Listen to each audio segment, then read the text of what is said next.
The corporations don't want you to know because that way they can sell you more things or at a higher price. If you have a better concept of what's going on in the economy, you can actually keep more of your own money. But I am the world's biggest super fan. You're like a super fan. Welcome to the Business Superfans podcast. We will discuss how establishing business superfans from customers, employees, and business partners can elevate your success exponentially. Learn why these advocates are a key factor to achieving excellence in the world of commerce. This is the Business Superfans podcast with your host, Freddie D. Ready!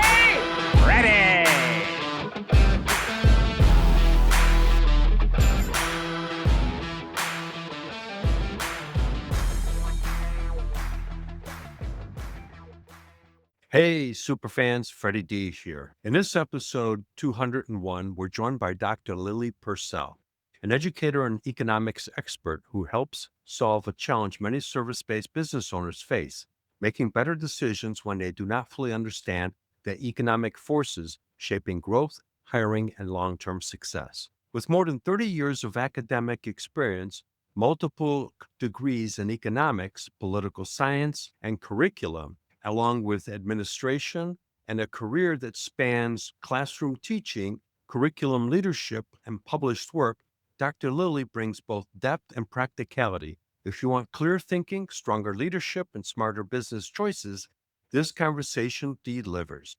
Great conversation that we had before we started recording, Dr. Lily. Welcome to the Business Superfans Advantage. How are you this afternoon? Good.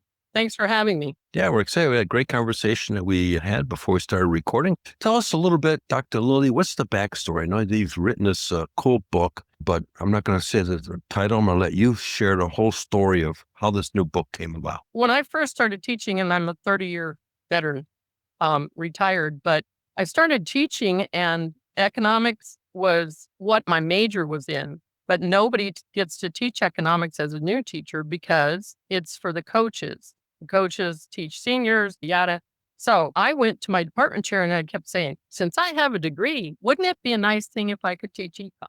So finally, I wormed down enough that the second year I was teaching, they gave me the 5 classes of economics and 4 textbooks and no help. So that's where I got started. It's a shocker. Yes. And my department chair told me that I wasn't going to actually get, because you have to prep for honors and you have to prep for the applied economics class and you have to prep for the general economics class. So I had 3 or 4 different preps. So I looked at the 4 textbooks and I said, there's a better way to do this. So I combined them. That summer between semesters, I combined the information so that I created my own model. And I happened to come across an old copy of it. This is what I passed out to my students, and we used it as a textbook. Instead of schlepping the 5 textbooks back and forth and planning, I wrote it up. And so we had basically a 1-page summary of every concept. But then what do you do to get them to learn it? So that's when I came up with drawing and illustrating. So they would define the word as I'm giving notes, and then they would illustrate something. So the book starts out because I'm in a desert and water is scarce, and scarcity is the concept. We draw water. It doesn't have to be a big deal. It just has to be little ripples of water so that your brain connects to the item. And it just helps you cross-category your information in your brain. And it also makes the kids using their own illustration or their own concept of what's scarce for them. Oftentimes, high school students will, instead of drawing water, because we live in a desert, they'll draw money or sleep or work. So those are just kinds of the things that we started out processing the information, and why I got started summarizing the book, because it's hard to teach from 4 books in 1 semester. Sure. And what you're talking about is it also is applicable, really carries on what you started with economics.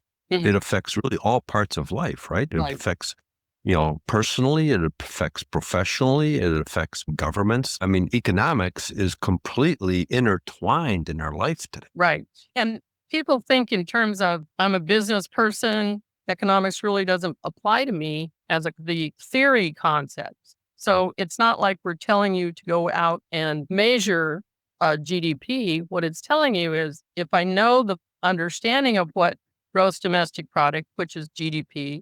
How am I contributing to it? Every time you buy a product, you're contributing to it. Every time you pay taxes, you're contributing to it. So, and economics is such a fundamental lesson, and they only gave me 18 weeks to teach it. It's only a half semester course. So seniors can't plan for the future. They barely plan for Friday. So I even created a strategy where we only counted Mondays. You only have 18 Mondays in this class. How much are we going to get accomplished in that 18-week course? Yeah, and you bring up a great point, because the other part of it is finance really isn't taught in school. At least when I went to school, we never talked about finance whatsoever. Didn't even know how to balance a checkbook. And that really what you're talking about is the whole dynamics of finance is really a pretty big subject, because it affects you for the rest of your life.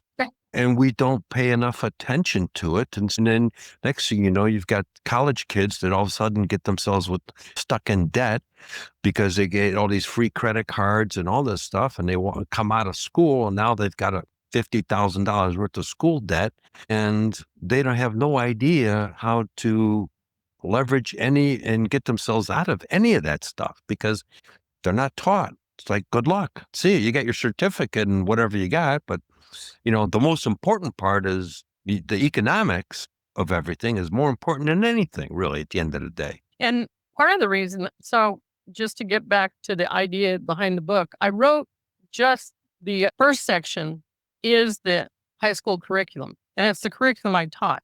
It's actually a model of the book. It's just a little more finesse.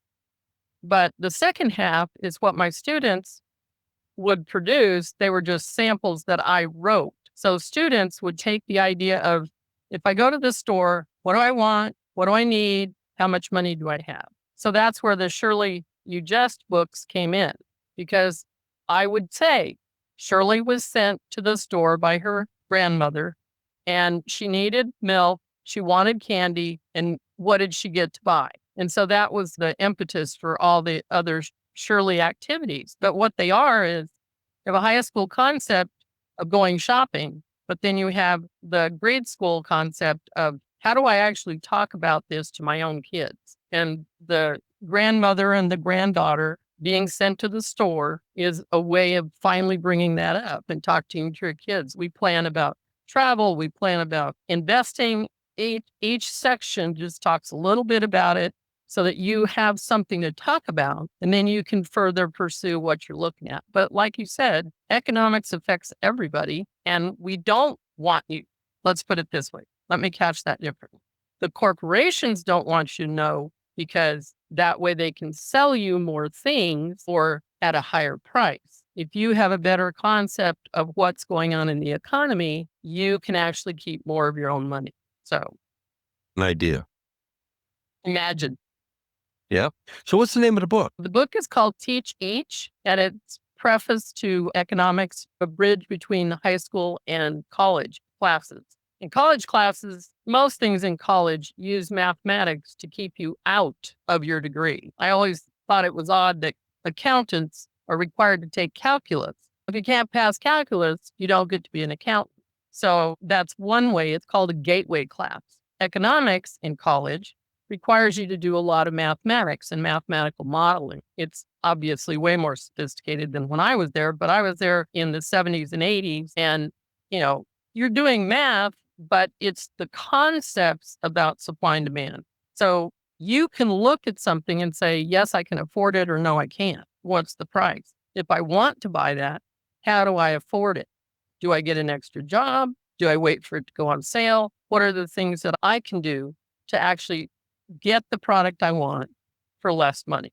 So it's a bridge, as I said, between your actual, what I know as a kid, I have $10, I can pay $10. But this is, as an adult, how do I get the $20 I want, or do I wait to purchase the item later? So that's part of the. And that works both from managing your house, your home expenses, your living expenses, really, as well as if you've got a business and managing the business expenses, you need to really understand the economics of the business as well. And a lot of people do a better job of managing their business than they do managing their personal life and their personal finances. Because you're focused on the business, you got a P&L statement and everything else. You're looking at all that stuff. You're tracking, okay, I'm spending so much in marketing. I'm spending so much in sales. I'm spending so much in customer service and products and tools and whatever it is. And at home, you wing it. And that's that's the reality of it. Tell me I'm wrong. Oh, no, absolutely. In fact, of course, my husband's involved in this. I would require my students to have all of their assignments done, and there were only 5 assignments. But they'd have to do those assignments or not be able to take the test. And he's like, how come I can't get you to do that?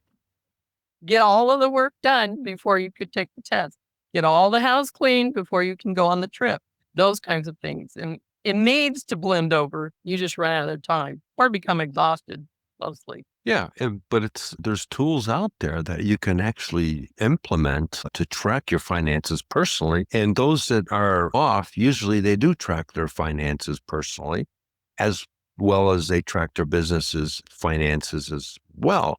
And so those people multiply their net worth because of the fact that they are applying economics to it.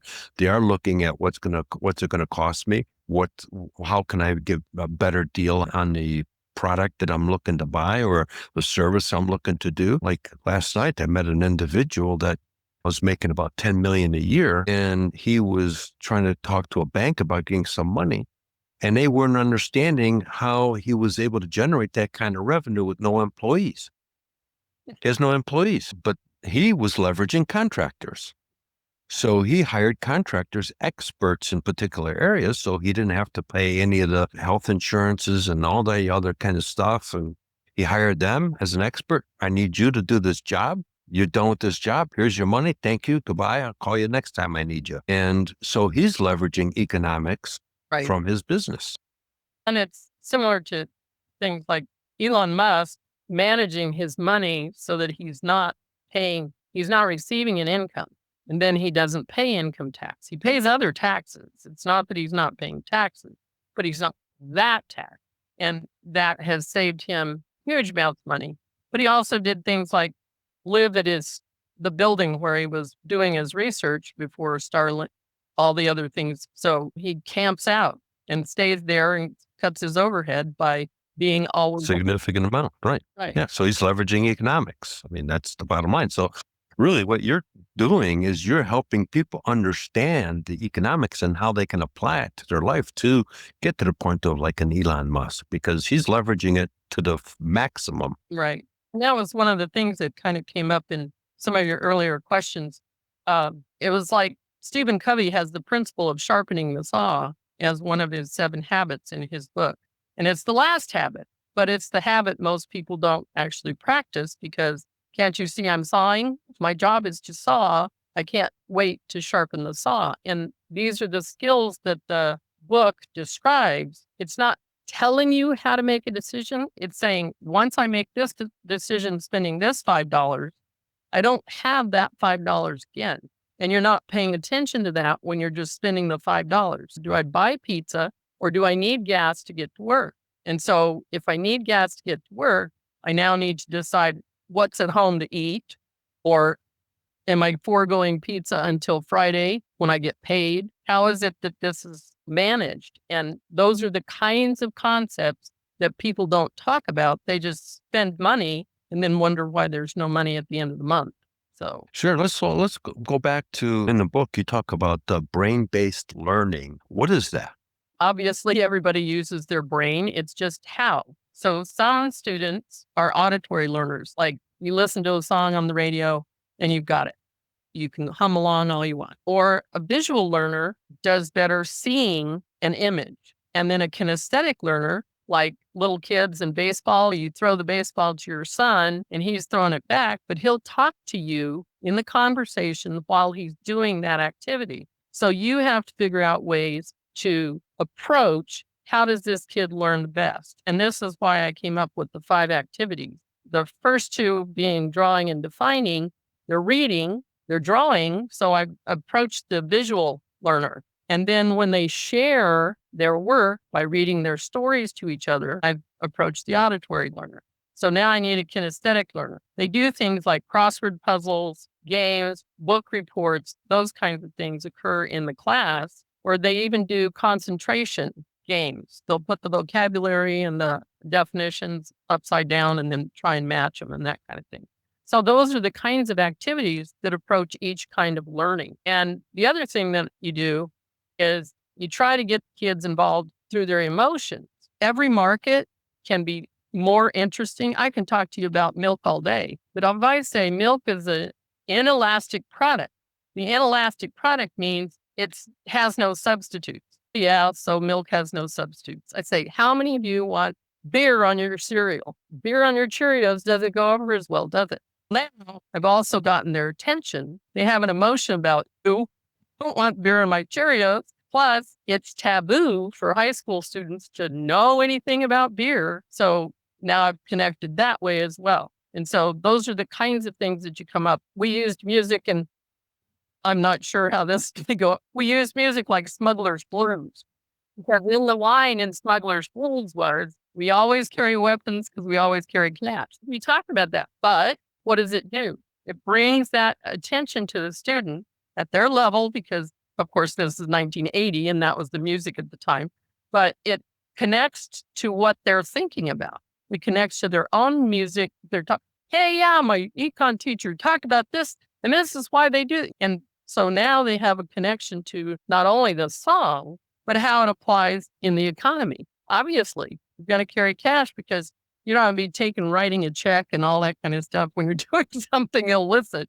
So those are the kinds of things that you do with brain-based learning. Wow, very interesting. I knew some of that stuff. You really went a lot deeper into it as to how that different people learn different ways. Well, And it's important to be able to, when you're doing the teaching, to incorporate the different ways because you've got the different people in the room and you've got to be able to engage with them in a way that's going to resonate with that individual. mm-hmm. And absolutely. And I even had kids that were motorheads. They were working on cars, but as a teacher, blonde, whatever you want to call it, you're just a teacher. Then I'd talk to them about my husband who put a 454 in a small block Chevy, et cetera, and he adapted it and he had to put in certain carburetor and certain air filters and all this kind of stuff. Now I knew something. So because I'd actually talked to them about something that they were interested in, they recognized that maybe I'm not just blowing smoke up here. I might know something. So those are the kinds of things that you have to do when you're trying to connect to not only their brain, but their personalities and what their interests are. Yeah, which again is applicable in learning for students, but in business it comes into play as well because you've got to be able to adapt your personality to the people that you're talking to in business. So if you have what I would call a driver personality, give me what's the bottom line, and you're talking to somebody that wants to understand and make sure that they have a complete understanding of everything, Right. and you're just give me the facts, ma'am, and that's it. Right. The two are going to clash together because they're complete opposites, and they've got to be able to recognize that they're opposite, and they got to be able to bend their personality to come into a halfway so that the transaction can take place. Absolutely. And those are the kinds of things. And in the 30 years I was teaching, I ended up calculating I had about 6,000 students in economics alone because I went off to teach other subjects. But 6,000 is a lot of kids to come through. But the district actually used my material since 91, and they're still using it. So that's another reason why I had this impetus saying, no, they're still using it. It must be worth something. So that's why I finally packaged it and got it published. Yeah, I think I like your approach. You've got a lot of graphs in there and stuff so people can understand and very easily pick it up. So I did take a look through the book and it's a well put together book. So I have to give you compliments on that. I appreciate. So let's talk a little bit about scarcity and opportunity. Let's talk a little bit more about that and how that transcends from the college aspect into real life. You gave some examples, but let's go deeper dive into that because I think a lot of businesses, they're run feast or famine kind of a thing. They've got a bunch of work. They landed an account. They've got several big money coming in. Now they're head down, busy getting it all done. In the meantime, There's nobody bringing any additional revenue. And all of a sudden, the revenue's empty. The project's done. And oh my God, I got to go find another project. And now we're back to hunting again fast because we've got no more money. And every industry is its own animal. But what happens is people get involved in planning. You bid the job, similar to what you're saying, but they look at, okay, I'm only doing this job. Well, I was actually talking to an interior designer, and she was working on a building, how she was going to renovate this building. And she described to me, which I was unaware of, how she laddered the people coming in to do each job. So the electricians would come in at a certain time, and then they'd rotate in the drywall people, however the job was being finished up. But she had this staggered start. And I've watched other companies, such as, I'm familiar with plumbing because my husband's a plumber, but the companies that would design the projects, they would just get these phone calls that said, okay, I'll be there Tuesday, I'll be there Monday, I'll be there Wednesday, and then they were hopping all over the valley doing these separate jobs, when if you'd had an opportunity to map it, you could be coordinating your jobs, less overhead, etc., by coming around the valley, like planning your trips. So you wouldn't be jumping back and forth. I'm on the way to this job. I know I need to leave equipment off at this job. I'm now going to come home this job. Now I can do the second job as the first job in the morning because I'm over there, etc. And so you're mapping, and that limits your whole opportunity costs. But you have to take the time to set up the calendar so that you know I'm going to be on this side of town at the end of the month or at the end of the week, or let me work you in after Thursday at 3 p.m. But those are the kinds of things that people don't take time to do. And in fact, my daughter's currently working with a group that does mechanics, and they are scheduling projects, but they'll have the cars waiting in line for a month because parts aren't in, or backlog, or this or that, or whatever the issue is. But this person has now been out of their car for a month while they waited for parts to come in, where she's actually gone in and scheduled so that they're now moving the cars more efficiently by planning, okay, I can't do this job, but I can do these 3 jobs and get those cars moved out. So, and once again, it's about opportunity cost and what is it you're giving up to plan? And planning is. You're absolutely 1000% correct, because every time, and I'll just use this simple example, is we just went up and drove up to Oregon. Okay. From my mom lives in Michigan, but we got her via Amtrak train to Oregon, and we got people together to celebrate her 90th birthday. Speaking of economics and planning, last thing I want to do is go up and back down in the same route. So I create a circle There you go. so that I can. So we ended up going into Palm Springs for Valentine's Day. Then we stopped in Carmel and Monterey for a couple of days. And then we got up into Canyonville, Oregon. Then we came back. We stopped in Fresno, took another pit stop in Palm Springs and back. So we did a little bit of a loop. Years ago, when I would travel for 2-3 weeks in Europe, I would plan out a circle. So there was maximum usage of time. So you're not backtracking in any way, shape, or form. So at the end of the day, it's economics. Right. So, and these are all things that people know to do. They don't take the time to do them. And their overhead would be totally different. And in some cases, just like the fact that people are working from home so much more, because that's reducing their overhead huge. It's a huge amount of reduction, because you're not having to pay for transportation costs, et cetera. But the alternative to that is, when do I get to take time off? Because I'm home all the time. Now I'm working all the time. So once again, you have to make some decisions to change what you're doing. Right.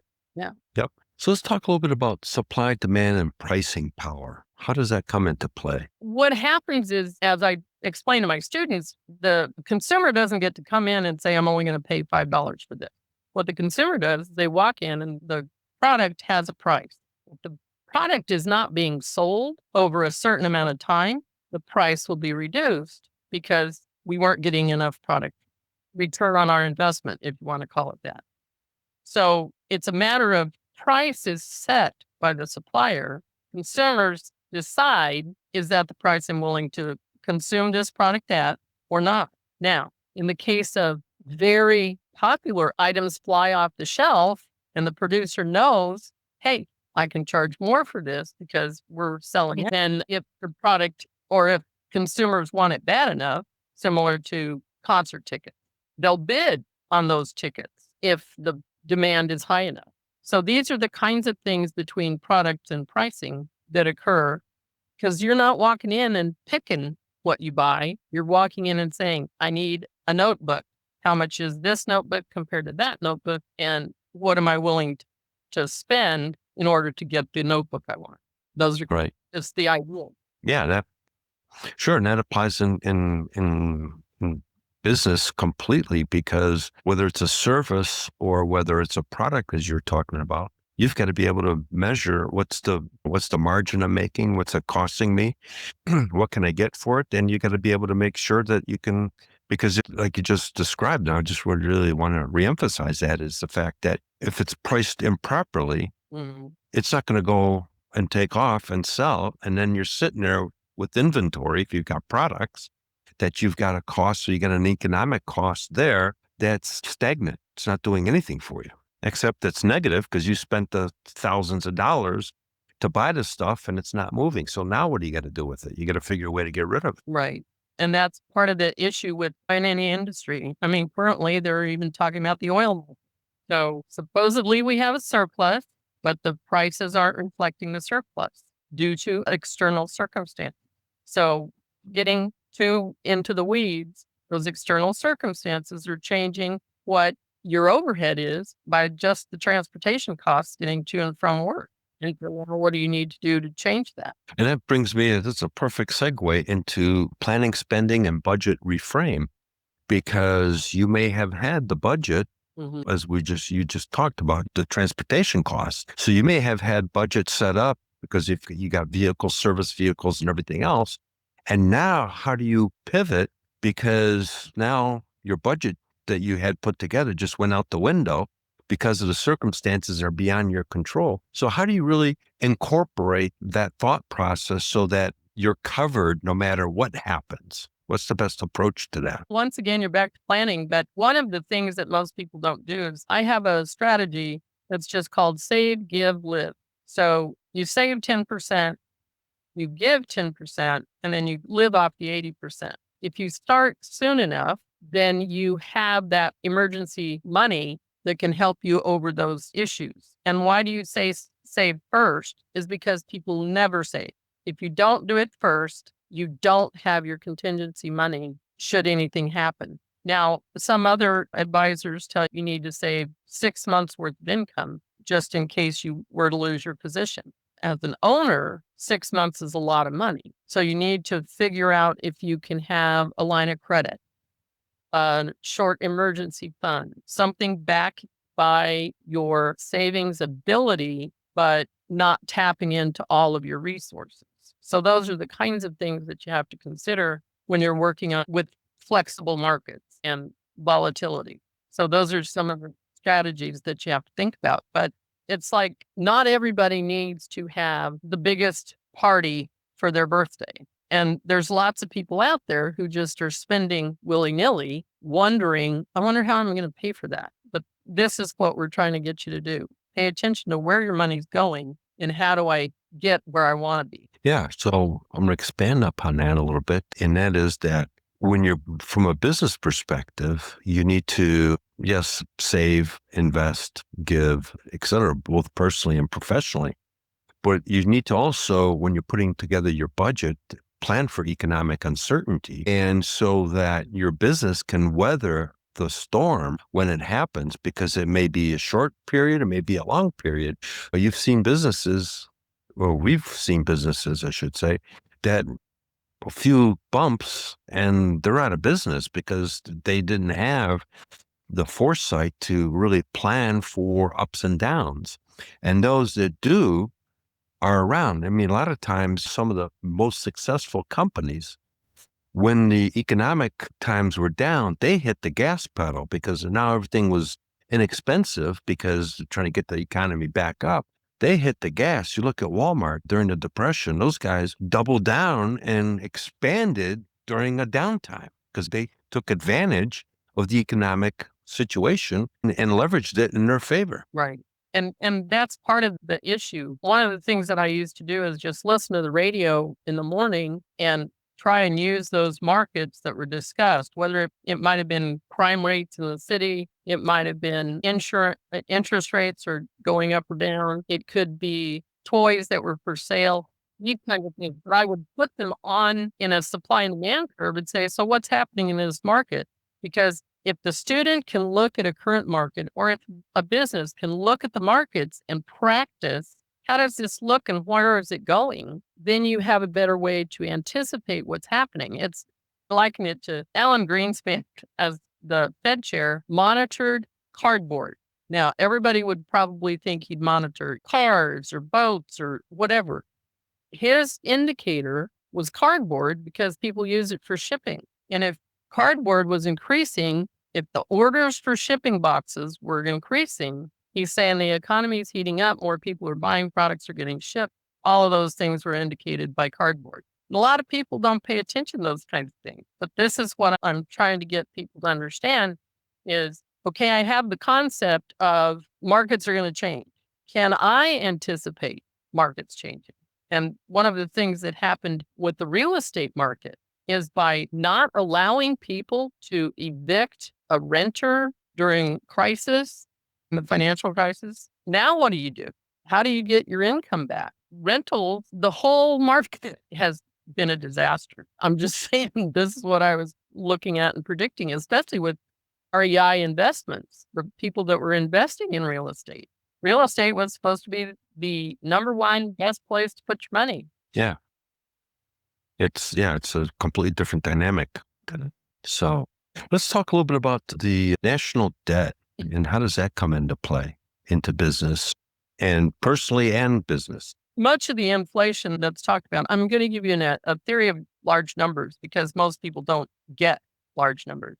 It takes 11 and a half days to count a million seconds, but it takes 31 years to count a billion seconds. And it takes 31,000 years to count a trillion seconds. So no one recognizes the gap between a million, billion, and a trillion. And now we're at, I think the latest, when I wrote the book, it was 34 trillion. I think today they announced 38. So $38 trillion in debt, nobody's going to live that long.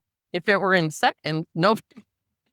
Well, so how do you manage this? Then I liken it to floodwaters. Water is an excellent tool, necessary resource. Got to have water, but too much water is devastating. It's a disaster. And we have so much money flooding the world that we're trying to figure out how to draw it back in. And one of the ways that is currently the current markets are trying to bring it back in through the tariffs. Right. We'll see. Right. Yeah, that's a great point because at the end of the day, that affects everybody in all aspects of life, personal and professional. And every dollar is worth less for every dollar that's circulating. So as you contract by having higher interest rates, one example, there's less money circulating if interest rates are higher. If you release money with lower interest rates, more money is circulating. So you have to, and there's a balance between releasing money into the economy when you need it, similar to the oil supply right now, and what's too much. So those are the trade-offs that you're experiencing. We'll see. Yeah. Yeah. So who's this book for? I originally wrote it because my students and et cetera, but I found that homeschooling is not, economics isn't one of the programs that they have for the homeschooling curriculum. Now, it can be in certain areas, but my neighbor who was homeschooling his children, they were juniors in high school at the time. And I gave him the book to say, see what you can do with this and how does it help? And he was impressed with how it worked out and taught the kids things that the curriculum that they were using hadn't designed or offered. And so that's when I decided maybe it's time because there's so many people that are moving to homeschooling because of just the circumstances of what's happened with schools and education and all that.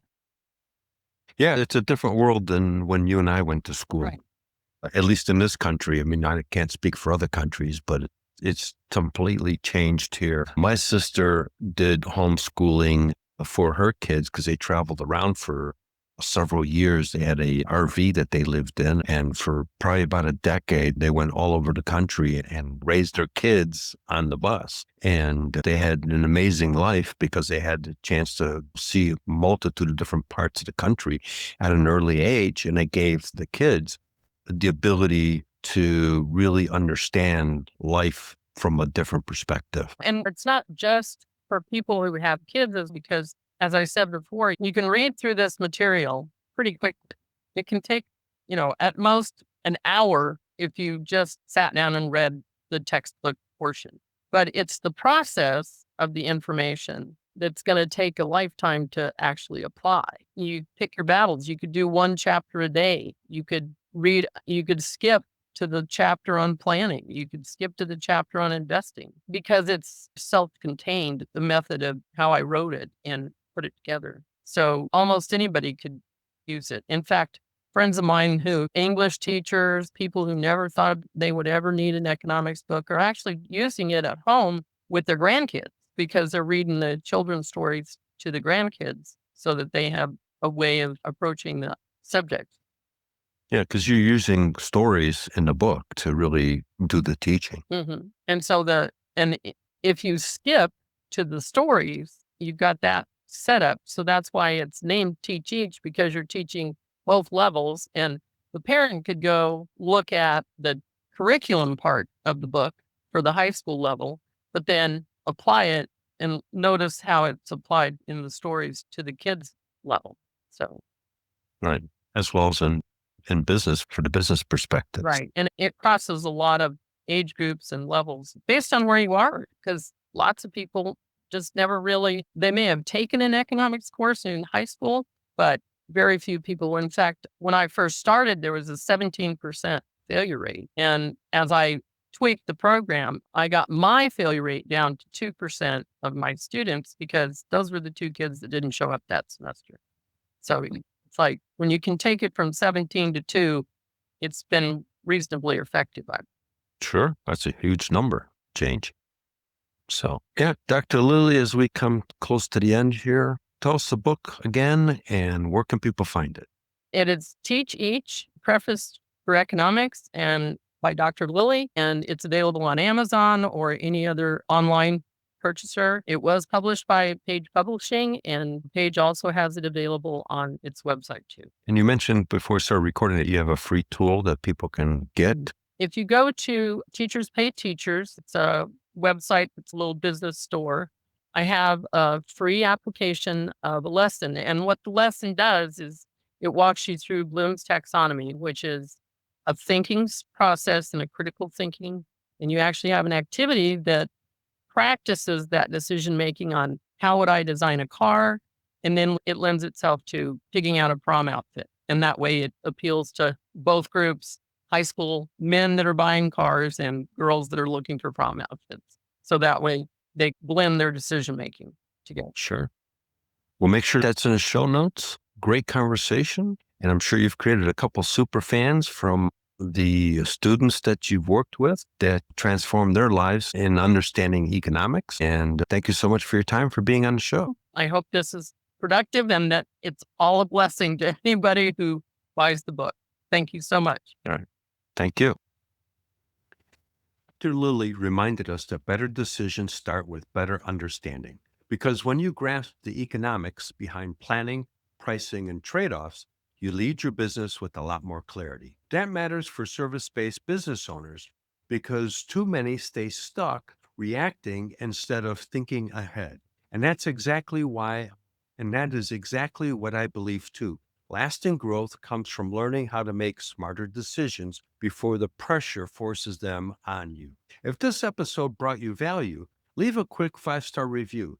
It helps other service-based business owners discover the show. If today's conversation got you thinking about where your business could be, not just this year, but 3 years from now, Don't let it stop here. Too many service-based founders get stuck in feast or famine revenue, marketing that doesn't convert, and teams that depend on them for every decision. That's exactly why I share weekly insights from my own years of experience and from interviewing more than 200 guests on this show in my Prosperity Pathway newsletter. You can sign up at prosperitypathway.tips. Thanks for tuning in today.